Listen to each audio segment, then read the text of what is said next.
কেমন করে দাম্পত্য জীবনকে সুখময় শান্তিময় করতে হয়।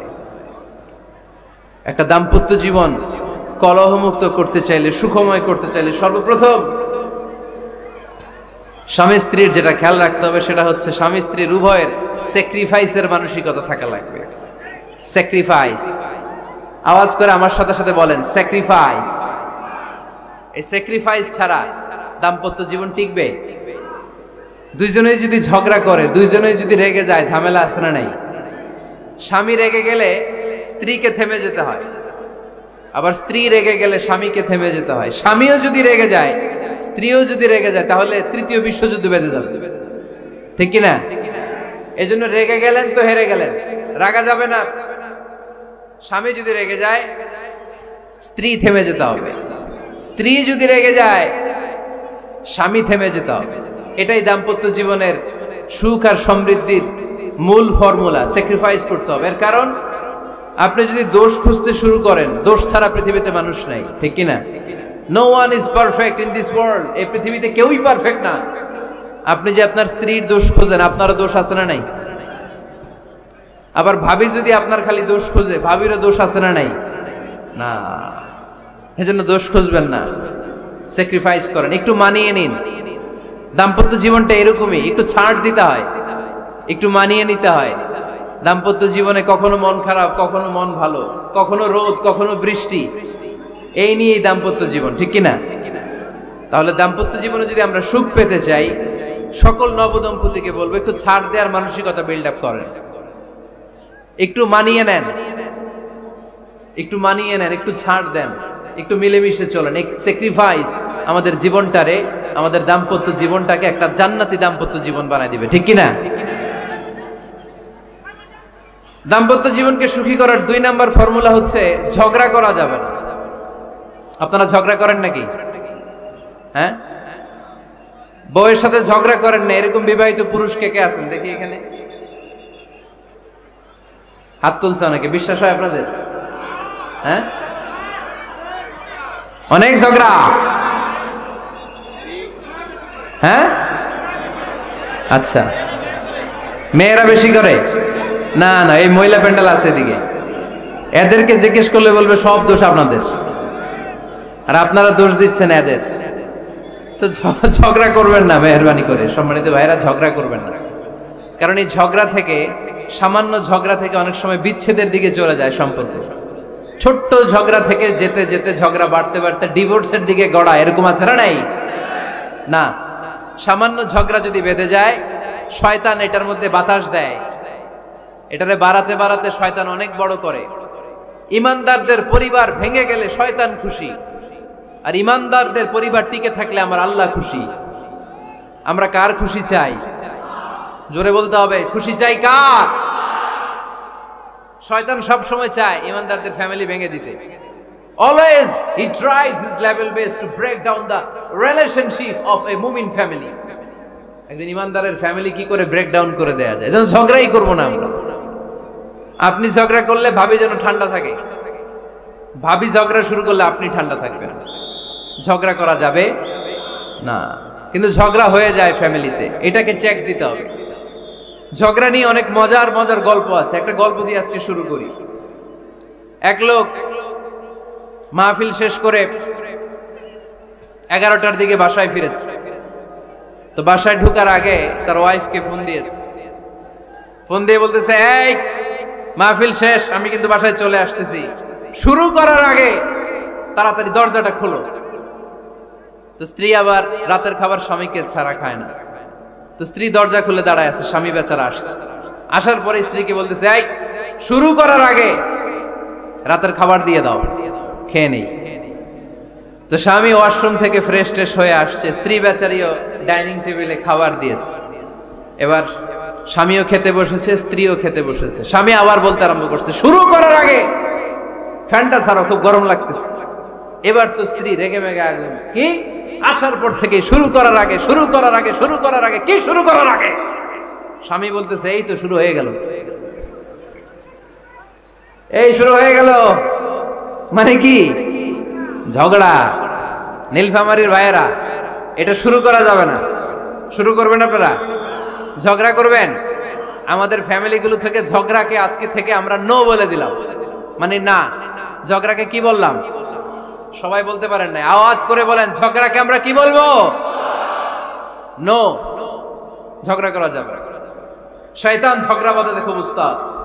সহিহ মুসলিমের হাদিস, ইন্না ইবলিসা ইয়াদাউ আরশাহু আলাল মা সুম্মা ইয়াবআসু সারায়াহু। ইবলিস তার সিংহাসন গেড়েছে সাগরের উপরে। ইবলিসের সিংহাসন কিসের উপরে?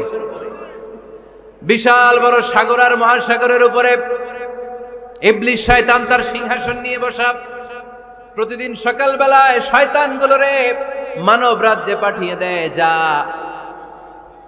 তোরা মানব রাজ্যে চলে যা, যে মানুষকে ওয়াসওয়াসা দেয়, ওয়াসওয়াসা দিয়ে খারাপ কাজ করা। সারাদিন খারাপ কাজ করার পরে কি কি ওয়াসওয়াসা দিল, কি কি খারাপ কাজ মানুষের মধ্যে ঘটালো, সন্ধ্যাবেলায় সব শয়তান এসে ইবলিসকে বয়ান শোনায়। সন্ধ্যাবেলায় শয়তানগুলো এসে বলে, আমি এক লোককে দিয়ে মিথ্যা কথা বলিয়েছি। আরেক শয়তান বলে, আমি নামাজ কাজা করিয়েছি এক আল্লাহর বান্দাকে দিয়ে। আরেকজন বলে, আমি ওজনে কম দিয়েছি।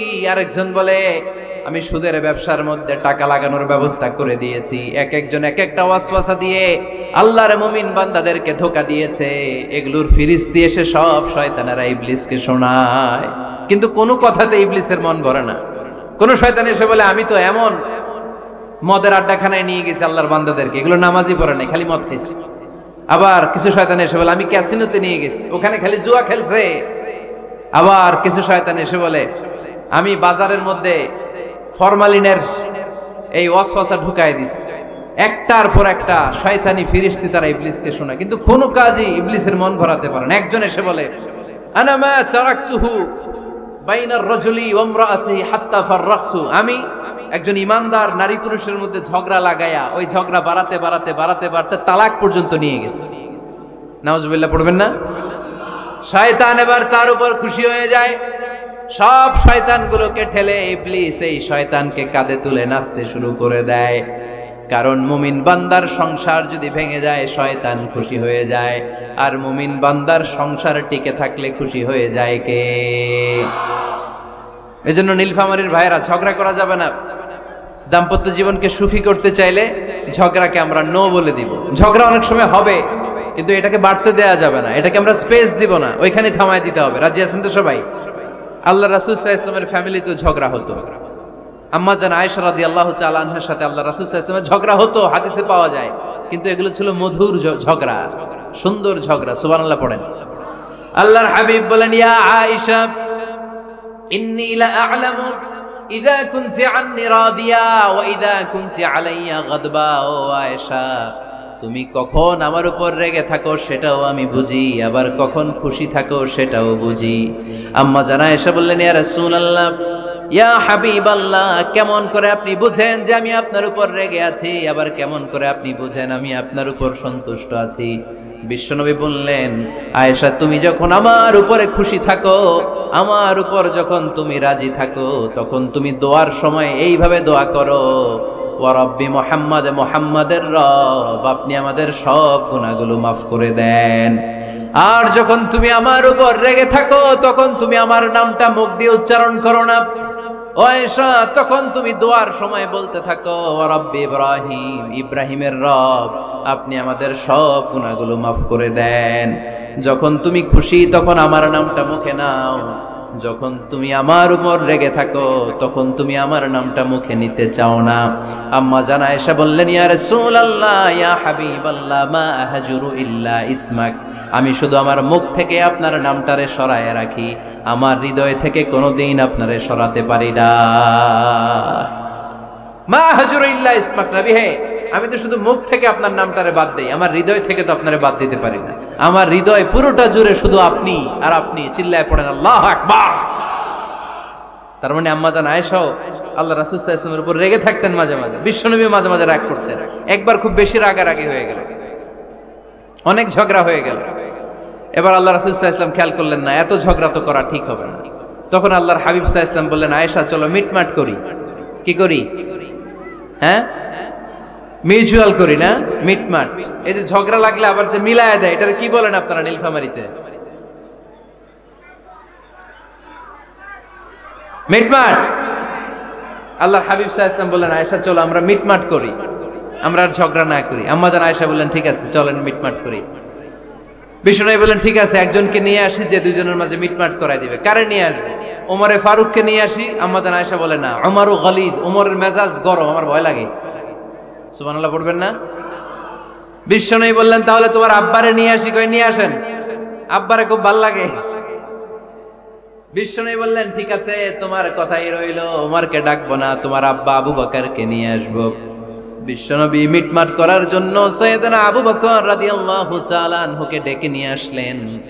সাইয়েদনা আবু বকর রাদিয়াল্লাহু তাআলা আনহু ঘরে ঢুকলেন। বিশ্বনবী বললেন, আয়েশা আমার আর তোমার মাঝে কি নিয়ে ঝগড়া হয়েছে? কথাটা কি তুমি বলবা নাকি আমি বলবো? আম্মা জান আয়েশা বলেন, আপনিই বলেন, তবে মিথ্যা বললেন না, যা ঘটছে ওইটাই বললেন। ওয়ালা তাকুলিল্লা হাক্কান, যেটা সত্য ওইটাই বলবেন, অন্য কিছু বলবেন না। আবু বকর রাদিয়াল্লাহু তাআলা আনহু তো শুনে রেগে মেগে আগুন। কি এত বড় সাহস, বিশ্বনবীর সামনে দাঁড়িয়ে তুমি এভাবে কথা বলো? এই আদব শিক্ষা দিয়েছি তোমাকে আমি। রেগে গেলেন। বিশ্বনবী কি সত্য ছাড়া মিথ্যা কিছু বলবেন? রেগে মেগে চিৎকার করে মেয়ের গালের মধ্যে দিলেন এক চপেটাঘা। এক থাপ্পড় খেয়ে আম্মা জান আয়েশা উল্টায় পড়লেন। আবার মারার জন্য সাইয়েদনা আবু বকর রাগে গড়গড় করছিলেন, মেয়েরে আবার মারার জন্য উদ্যত হলেন। বিশ্বনবী অবস্থা ভয়ঙ্কর দেখে সাইয়েদনা আবু বকরের সামনে দুই হাত মেলে এইভাবে দাঁড়িয়ে গেলেন। বিশ্বনবীকে যখন আবু বকর রাদিয়াল্লাহু তাআলা আনহু দাঁড়াতে দেখলেন, সাইয়েদনা আবু বকর মুহূর্তের মধ্যে থেমে গেলেন। সুবহানাল্লাহ পড়েন। সাইয়েদনা আবু বকর রাদিয়াল্লাহু তাআলা আনহু ঘর থেকে বের হয়ে গেলেন। এবার বিশ্বনবী আম্মা জান আয়েশার কাছে যেয়ে বলেন, ও আয়েশা দেখো, আমি তোমারে মাইর থেকে বাঁচাইলাম। আমি না থাকলে তোমার বাবা তোমারে আসে শেষ করে ফেলতো, ঠিক কি না? আমি বাঁচাইছি তোমারে। ইয়া আয়েশা কাইফা রাআইতিনি আনখাসতুকি মিনার রাজুল, দেখছো আয়েশা কেমনে বাঁচাইলাম তোমারে? আজকে আমি না থাকলে এমন পিট্টি দিতে তোমার বাবা, একেবারে খবর হয়ে যায়। আম্মা জান আয়েশা লজ্জায় পড়ে গেলেন, হেসে দিলেন। বিশ্বনবীও হেসে দিলেন। সুবহানাল্লাহ পড়েন। দুইজনের এই হাসির আওয়াজ ঘরের বাইরে থেকে সাইয়েদনা আবু বকর শুনতে পেলেন। উনি শুনে তো অবাক, কিরে এতক্ষণ তৃতীয় বিশ্বযুদ্ধ, এখন আবার হাসে। ঘরে ঢুকলেন। ঘরে ঢুকার পরে আবু বকর রাদিয়াল্লাহু তাআলা আনহু বিশ্বনবীরে বলেন, ইয়া রাসূলুল্লাহ আশরিকানি ফি সিলমিকুমা কামা আশরাকতুমানি ফি হারবিকুমা। হে আল্লাহর রাসূল, আপনারা দুইজন ঝগড়া লাগলে মিটমাট করার জন্য আমারে যেমনি ডাকেন, আপনারা যখন সুখ আনন্দ আর হাসাহাসিতে ব্যস্ত থাকেন, ওই হাসির সময়গুলোতে শেয়ার করার জন্য তখনও আমার একটু ডাইকেন। পড়েন সুবহানাল্লাহ। ও নবী, শুধু ঝগড়ার সময় ডাইকেন না, শুধু মিলায়া দেওয়ার জন্য ডাকবেন না। আপনাদের মধ্যে যখন সুখকর আনন্দময় হাসাহাসির মুহূর্তগুলো কাটে, ওই মুহূর্তগুলোতেও আমাকে এনে আপনারা শেয়ার করে দিয়েন। পড়েন সুবহানাল্লাহ। মুসনাদে আহমদ ইবনে হাম্বলের হাদিস। এই হাদিস প্রমাণ করে আল্লাহ রাসূল সাল্লাল্লাহু আলাইহি ওয়াসাল্লামের ঘরেও ঝগড়া হতো স্ত্রীদের সাথে, তবে মধুর ঝগড়া, শিক্ষণীয় ঝগড়া। আওয়াজ করে বলতে হবে, ঠিক কি না? এজন্য ঝগড়া হবে, কিন্তু ঝগড়াকে বাড়তে দেয়া যাবে। তাহলে দাম্পত্য জীবন সুখময় করতে চাইলে 1 নম্বরে স্যাক্রিফাইস, 2 নম্বরে ঝগড়াকে আমরা কি বলে দিছি আজকে? বলে গেছি।